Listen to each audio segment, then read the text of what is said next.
அது ரொம்ப முக்கியமான ஒன்று சொல்லிடுறீங்க. ஏன்னா அது நேரம் வந்து அமெரிக்காவுக்கு இந்த செய்தி போய் சேர்ந்துருக்கும். அவங்க போய் கொடுக்கறதுக்குள்ள இது போயிடும். அந்த செல்போன் பெரியது என்று மறக்கக்கூடாது. அந்த செல்போனினால் பயணம் உண்டு, பிரச்சனைகளும் உண்டு. உங்கள் அனைவருக்கும் என் அன்பு கலந்த காலை வணக்கத்தை தெரிவித்துக் கொண்டு இங்கு உள்ள கிறிஸ்துவ சகோதரர்களுக்கு கிறிஸ்துமஸ் நல்வாழ்த்துக்கள்னு சொல்லி இங்கு பேச அழைத்தவுடன் எதை பற்றி பேசலாம் என்று சிந்திக்கும் போது திருமதி ஜெயந்தி ஐயனார் அவர்கள் சிறப்பாக அடல் பிஹாரி வாஜ்பாய் அவர்களை பற்றி, அவங்கள் ஆட்சி திறனை பற்றி, அவர் என்ன செய்திருக்கிறார், எப்படி செயல்பட்டிருக்கிறார் என்பதெல்லாம் எடுத்துரைத்தார்கள். அதன் பிறகு நயினார் அவர்கள் பேசுகையில் அவரும் புள்ளி விவரத்தோடு பேசி முடித்து விட்டார். ஆக பாராளுமன்றத்தில் நான் இருக்கும்போது எனக்கு ஒரு பெருமை உண்டு. நான் அடல் பிஹாரி வாஜ்பாய் அவர்கள் பாராளுமன்றத்தில் பாரத பிரதமராக இருக்கும்போது அந்த நேரத்தில் நான் மாநிலங்களவை உறுப்பினராக இருந்தது எனக்கு பெருமை என்பதை நான் சுட்டிக்காட்ட விரும்புகிறேன். ஆக இவர்களெல்லாம் பேசிவிட்ட பிறகு நான் எதை பற்றி பேசுவது? மாநில தலைவர்களுடன் சொன்னேன், அனைவரும் ஒரே கருத்தாகத்தான் சொல்லப் போகிறார்கள் என்று. உங்கள் மனதிற்கு பிடித்ததை நீங்கள் சொல்லுங்கள் என்று சொன்னார். மனதிற்கு பிடித்தது பல இருக்கின்றன. எதை பற்றி பேசுவதுன்னு தெரியவில்லை. ஆனால் ஒன்றை மட்டும் சொல்ல வேண்டிய சூழல் இந்த தருணத்தில். நல்லாட்சி நாயகன். நல்லாட்சி நாயகன் என்றால் சாதாரணமாக வந்த பெயர் கிடையாது. கடுமை, கருணை, செயல்திறன் உள்ள ஒரு தலைவராக இருந்து மறைந்து இன்று 100 ஆண்டுகள் பிறந்த நாளை கொண்டாடி கொண்டிருக்கிறோம். அடல் பிஹாரி வாஜ்பாய் அவர்களின் பிறந்தநாள். 50 ஆண்டுகள் பாராளுமன்றத்தில் மக்களவையில் இருந்திருக்கிறார். 9 முறை மக்களவைக்கு சென்றிருக்கிறார். 2 முறை மாநிலங்களவைக்கு சென்றிருக்கிறார். சாதாரண விஷயம் கிடையாது.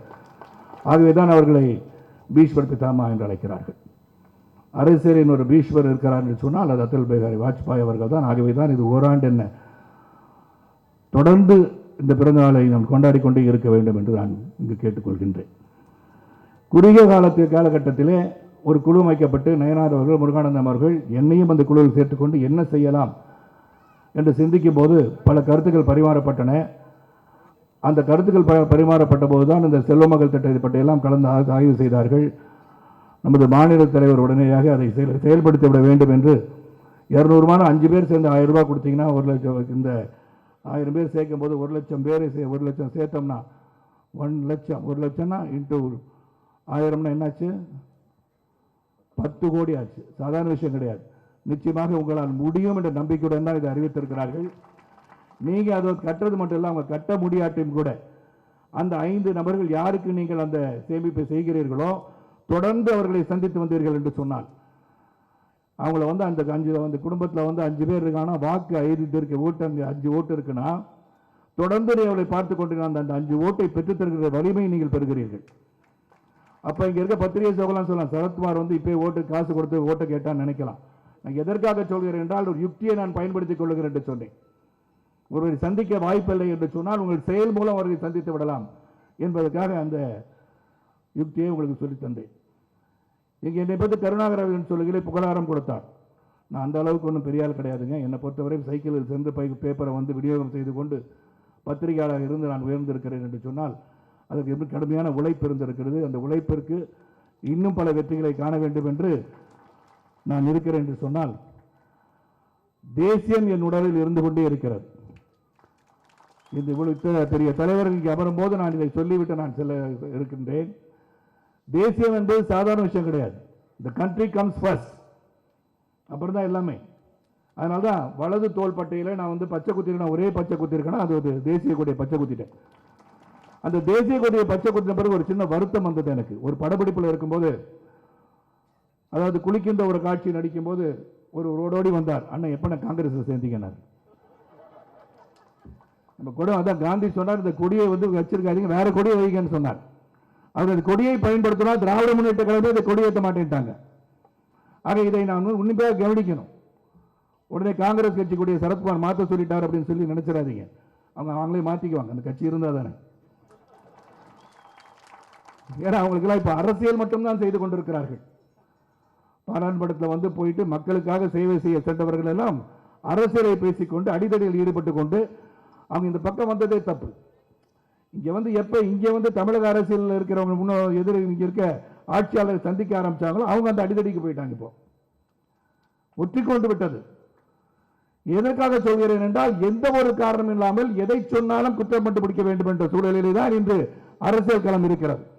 ஆனால் இங்கு நல்லாட்சி நாயகர் என்று பெயர் கொடுத்து இங்கு அண்ணன் நயினார் சொல்லும் போதும் சரி, அனைவரும் பேச இருக்கும் போதும் சரி, பாரத தேசத்தை ஒன்றுபடுத்த வேண்டும் என்று சொன்னால் எப்படி செய்யலாம் என்று எண்ணி பார்த்த பிறகு வந்ததுதான் தங்க நாற்கரை சாலை. சாதாரண விஷயம், north east south west, Delhi, Kolkata, Chennai, Bombay என்று 5800 கிலோமீட்டருக்கு சாலை வைத்த பெருமை வாஜ்பாய் அவர்களுக்கு உண்டு. என்ன ரோடு தானே போட்டாங்க நினைக்காதீங்க, அந்த ரோடு சாதாரண விஷயம் கிடையாது. வாகனங்கள் செல்கின்றன, நிம்மதியாக மக்கள் செல்ல முடிகிறது. இங்கிருந்து டெல்லிக்கு காரில் செல்லலாம் என்ற சூழல் உருவாகி இருக்கிறது சொன்னால் மக்கள் எங்கு வேணாலும் செல்லலாம். Communication is develop, transportation is develop.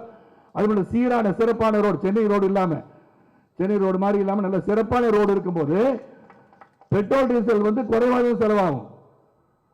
ஏன்னா தடால் புறான் விழுந்து குலுக்கிட்டே போச்சு. நான் அக்காட்ட பேசிட்டு இருந்தேன். ஏன்னா அவங்க சகோதரி தங்கச்சி தான் அவங்க கூப்பிடணும், ஏன்னா எனக்கு அவங்களோட வயசு ஜாஸ்தி. அவனுக்கு சொன்ன பாண்டிச்சேரியிலேருந்து வரும்போது ஒரு ஜோக் சொன்னேன். பாண்டிச்சேரியிலேருந்து வரும்போது சிறப்பாக வந்துச்சு, ஆனால் தங்க நாற்கரை சாரி மாதிரி ரோடு நல்லா இருந்துச்சு. ஆனால் இங்கே ஆட்டம் வந்துருச்சு. நாங்கள் ஆனால் பாண்டிச்சேரி தான் ஆட்டம் வரணும், அதே சென்னை ஆட்டம் வந்துச்சு. நாங்கள் உடனே நான் சொல்ல திருத்திக்கணும், நம்ம இல்லைங்க சென்னை வந்தாலும் ரோடுனால ஆட்டம் வந்துச்சு, பாண்டிச்சேரியில் ஆட்டம் தன்னாலே வரும்னு சொல்லணும். ஆக அந்த மாதிரி ஆட்டமாக இருக்குது. நானே உட்காந்து போனால் எங்கே போகிறோன்னு தெரியல. பிரசவத்துக்கு வாகனம் இலவசம் போட வேண்டாம், பிரசவத்துக்கு சென்னை ரோடுக்கு சென்றால் இலவசம் தான். அந்த அளவு ரோடு. இதெல்லாம் சொன்னால் குற்றம் சொல்கிறான்னு நினைப்பாங்க. என்ன பாரதிய ஜனதா தன்னை இணைத்துக் கொண்ட பிறகு குற்றம் சாட்டி கொண்டிருக்கிறார் என்று சொல்வார்கள். நடக்கின்ற உண்மையை சொல்கின்றேன்.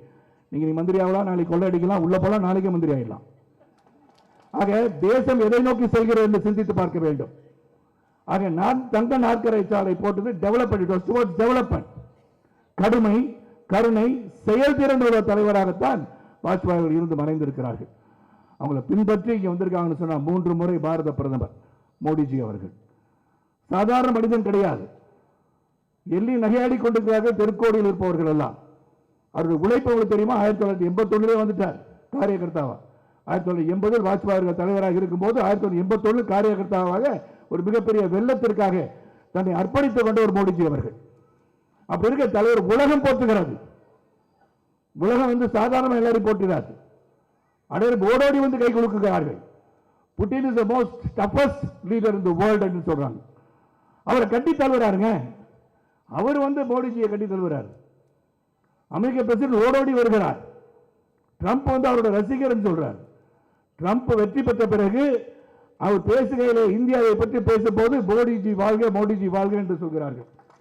ஆக எந்த அளவுக்கு இந்தியா உயர்ந்திருக்கிறது, யாரால் உயர்ந்திருக்கிறது என்று சிந்தித்து பார்க்க வேண்டும். எள்ளி நகையாடுகின்ற தலைவர் அல்ல மோடிஜி அவர்கள். சிந்தித்து பார்க்க வேண்டும் சகோதர சகோதரிகளை. இதை இப்ப எடுத்து சொல்லணும். எதுக்கு எடுத்து சொல்லணும்னா, இருக்கிறவங்க படித்தவர்கள் வர வேண்டும், பண்புள்ளவர்கள் வர வேண்டும், அறிவு, ஆற்றல், திறமை, நேர்மை, நியாயம், தர்மம் உள்ளவர்கள் ஆட்சி பீடத்தில் அமர வேண்டும்.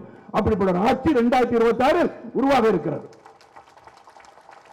உருவாகும் என்று இந்த சபையை நான் சொல்லிக் கொள்கின்றேன். டெவலப்மெண்ட், பொருளாதாரத்தில் நாம் உயர வேண்டும் என்று சொன்னால் உண்ண உணவு, உடுக்க உடை, இருக்க இடம், கல்வி, கல்விக்கேற்ற வேலை, வேலைக்கேற்ற ஊதியம் என்று பெற வேண்டும் என்று சொன்னால் சிறந்த ஆட்சியாளர்கள் இருக்க வேண்டும். அப்படி ஒரு சிறந்த ஆட்சியாளர்கள் மத்தியில் இருக்கிறார்கள், மாநிலத்தில் வர இருக்கிறார்கள். அதற்கு நாம் உழைக்க வேண்டும். 2026 போட்டிகள் பல இருக்கலாம். 11.5 தனியாக, கூட்டணியாக 18.5, இது நிச்சயமாக 36 40 மாறும் என்பது உறுதி கூறுகிறேன். என் கனவுல ஒன்றுமே இல்லை. எனக்கு சில சமயம் நான் உழைக்க ஆரம்பிச்சேன்னா நான் அந்த வெற்றியை நோக்கியே உழைச்சிட்டு இருப்பேன். பல தோல்விகளை சந்தித்தவன் நான். 60 அடி கீழே கழுத்து உடைஞ்சு இடுப்புலேருந்து எலும்பு எடுத்து வச்சு இங்கே போட்டு ஒரு 2 எலும்பை வச்சு 4 ஸ்க்ரூ போட்டு கழுத்து நிற்க வச்சிட்டாங்க. நான் தான் இரும்பு மனிதன். அதுக்காக பத்திரிகை சகோதரர்கள் இவர் பார்த்தீங்கன்னா வல்லபாய் பட்டேல் பற்றி இவர் இரும்பு புதிய பேர் இவர் வச்சுக்கிறான்னு நினைச்சிடாதீங்க.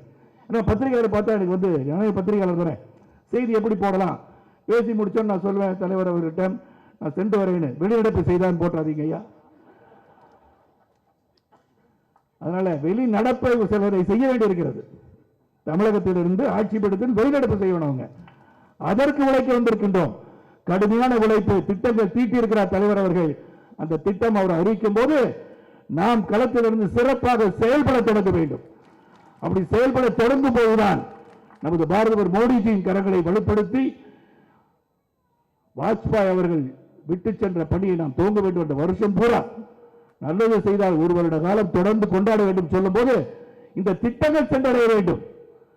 பாரதிய ஜனதா கட்சி திட்டங்கள் மத்திய அரசு திட்டத்தை அவர்கள் திட்டம் போல ஒட்டிக்கிட்டு போயிட்டு இருக்காங்க. கைவினை தொழிலாளர்கள் செஞ்சா இவங்க கலைஞருடைய கைவினை திட்டம் போடுறாங்க. எல்லா பேரையும் இவங்க காப்பி அடிச்சிட்டு இருக்காங்க. இதை போய் சொல்லணும், ஆழமாக சொல்ல வேண்டும். வேற இதெல்லாம் பேசுறாங்க. அவர் போற கிறிஸ்துமஸ் விழாவுக்கு போயிட்டு நான் கிறிஸ்டியன் சொல்றாரு. ஏன் தைரியமா சொல்ல, நான் இந்து தான் சொல்லுங்களேன். இந்து தான் கிறிஸ்தவ பண்டிகை கொண்டாட வந்துக்கிறேன் சொல்லுங்கள். நான் இந்து தான் இஸ்லாமிய பண்டிகை கொண்டாட வந்துக்கிறேன் சொல்லுங்கள். இந்துன்னு சொன்னா ஒரு தப்பான வார்த்தையாகி போச்சு. இப்பெல்லாம் எனக்கு புரியல, அது எனக்கே பயம் வருது. நான் இந்த ருத்ராட்சை ரொம்ப வருஷமா போட்டுட்டு இருக்கேன். என்னங்க பாரதிய ஜனதா சேர்ந்த ருத்ராட்சை போட்டீங்கன்றாங்க. குங்குமம் வச்சுட்டு வரீங்க, புத்தி அப்படிதான் வச்சிருந்தேன். கலைஞரே வைக்கக்கூடாதுன்னு சொல்லும் போது எப்ப நான் வச்சுக்கும் போய் நான் சாமி பக்தி உள்ளவன. அப்படி இருக்கும்போது நம் அடையாளத்தை அழிக்க வேண்டிய அவசியம் இல்லை என்பதை உறுதியாக சொல்கிறேன். நீங்க கடவுள் இல்லை கடவுள் இல்லை உங்க குடும்பத்தெல்லாம் கடவுள் போய் சாமி கும்பிடுவாங்க. அதனால நீங்க சொன்ன கொள்கையிலிருந்து நீங்கள் மாறிவிட்டீர்கள். இந்த கொள்கையிலிருந்து பாரதிய ஜனதா கட்சி என்று மாறாது. I am not saying it a Hindutva party. This party is a secular party. ஆனால் செக்குலர் இல்லை இல்லை என்று இஸ்லாமியருக்கு பாதுகாப்பு ஒரு முத்திரை கொடுத்து நீங்க வச்சுக்கிட்டீங்க. அதான் கேட்ட இஸ்லாமிய சகோதரர் உங்களுக்கு என்ன பாதுகாப்பு? உங்களை யாரும் அடிக்க வந்தாங்களா? அதுக்கு பாதுகாப்பு முன்னாடி நின்னாங்களா? காஷ்மீர் நடந்தது என்ன சிந்திச்சு பாருங்க. 25 சீட்டுகள் ஜெயிக்கிறாங்க, சாதாரண விஷயம் கிடையாது. இன்று யாருக்கு நான் காஷ்மீர் போறோன்றாங்க. போக முடியாத இடத்திற்கு நுழைய வைத்தது யார்? மோடிஜி அவர்கள். இஸ்லாமிய சகோதர சகோதரி இருக்கும் இடத்திலே நாம் செல்ல முடிகிறது. ஆக அவர்கள் வரவேற்கிறார்கள். நமது இஸ்லாமிய சகோதர சகோதரிகளும் கிறிஸ்துவ சகோதர சகோதரிகளும் 2026 ஒற்றுமையாக இருந்து ஒற்றுமைக்கு வழிகாட்டி பாரதிய ஜனதா கட்சியை வெற்றி பெற செய்ய சூழலை செய்து இந்த பிறந்த நாளில் இந்த 100வது பிறந்தநாள் விழாவிலே சூழலை செய்து நாம் கடுமையாக உழைப்போம். உழைப்பு வெற்றி தரும் என்று சொல்லி அன்னை பாரதத்தை போற்றுவோம் போற்றுவோம் விடைபெறுகின்றேன். நன்றி, வணக்கம்.